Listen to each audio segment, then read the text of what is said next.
Assalamualaikum warahmatullahi wabarakatuh. Di sini saya akan menjelaskan tentang pemberontakan RMS dan Andi Aziz. Pemberontakan Republik Maluku Selatan atau RMS terjadi pada 25 April 1959 dipimpin oleh Chris Samokil, mantan Jaksa Agung Negara Indonesia Timur. Salah satu penyebab meletusnya pemberontakan RMS adalah banyak bekas prajurit KNIL atau Tentara Kolonial Hindia Belanda asal Maluku yang kecewa karena pengakuan kemerdekaan Belanda kepada Indonesia. Mereka juga menolak bergabung dengan APRIS atau Angkatan Perang Republik Indonesia Serikat. Hal ini ditambah dengan kekecewaan Chris Samokil akibat bubarnya Negara Indonesia Timur atau NIT. Samokil dan para bekas prajurit KNIL ini membuat mereka menekan Kepala Daerah Maluku Selatan, Johannes Manuhutu, untuk mendeklarasikan kemerdekaan Maluku Selatan. Pada 25 April 1950, Manuhutu di bawah tekanan Chris Samokil dan prajurit KNIL mendeklarasikan Republik Maluku Selatan. Pemerintah Indonesia bertindak tegas dengan mengirim pasukan APRIS di bawah pimpinan Slamet Riyadi dan Alex Kawilarang. Pada tahun 1950, Ambon dan Namlea berhasil direbut.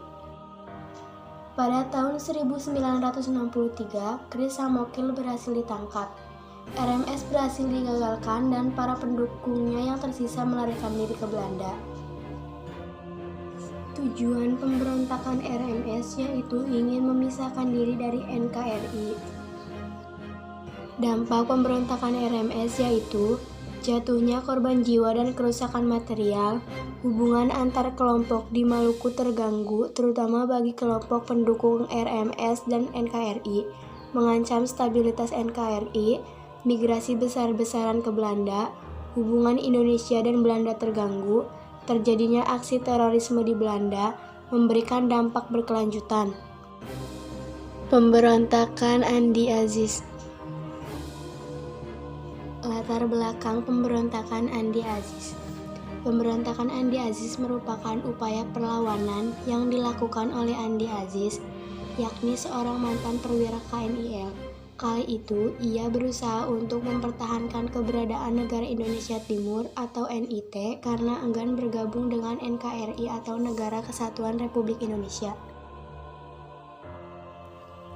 Pemberontakan ini terjadi di Ujung Pandang, Makassar pada 5 April 1950. Diawali dengan konflik Sulawesi Selatan pada bulan yang sama. Konflik ini terjadi karena adanya ketegangan antara masyarakat yang pro-federal dan yang anti-federal. Tujuan pemberontakan Andi Aziz. Secara umum, tujuan ini bertujuan untuk mempertahankan NIT. Dalam aksinya, Andi Aziz tidak bergerak sendiri, tetapi dibantu juga oleh Sultan Hamid II atau dalang pemberontakan APRA dan Belanda. Upaya pemerintah menumpas pemberontakan Andi Aziz. Dalam pemberantasan pemberontakan ini, pemerintah Indonesia melakukan beberapa upaya yaitu pada 8 April 1950, pemerintah Indonesia memberikan ultimatum yang isinya memerintahkan Andi Aziz untuk segera melaporkan diri dan mempertanggungjawabkan perbuatannya ke Jakarta dalam waktu 4x24 jam. Andi Aziz diperintah untuk menarik semua pasukannya dan menyerahkan semua senjata, serta membebaskan para tawanan.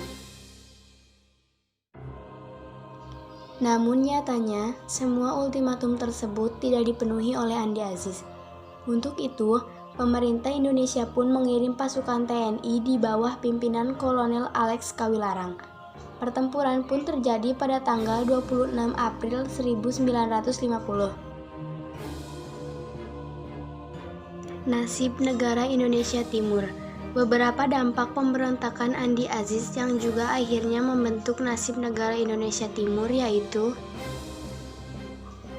Ir PD Diapri, Perdana Menteri NIT kala itu mengundurkan diri karena tidak setuju dengan pemberontakan Andi Aziz.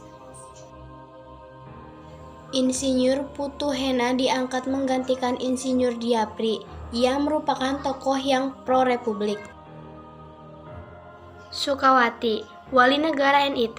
pada 21 April 1950 mengumumkan jika NIT bersedia untuk gabung dengan NKRI. Dalam waktu singkat, pemberontakan ini berhasil ditumpas oleh TNI di bawah pimpinan Kolonel Alex Kawilarang. Andi Aziz pun ditangkap dan diadili di Yogyakarta.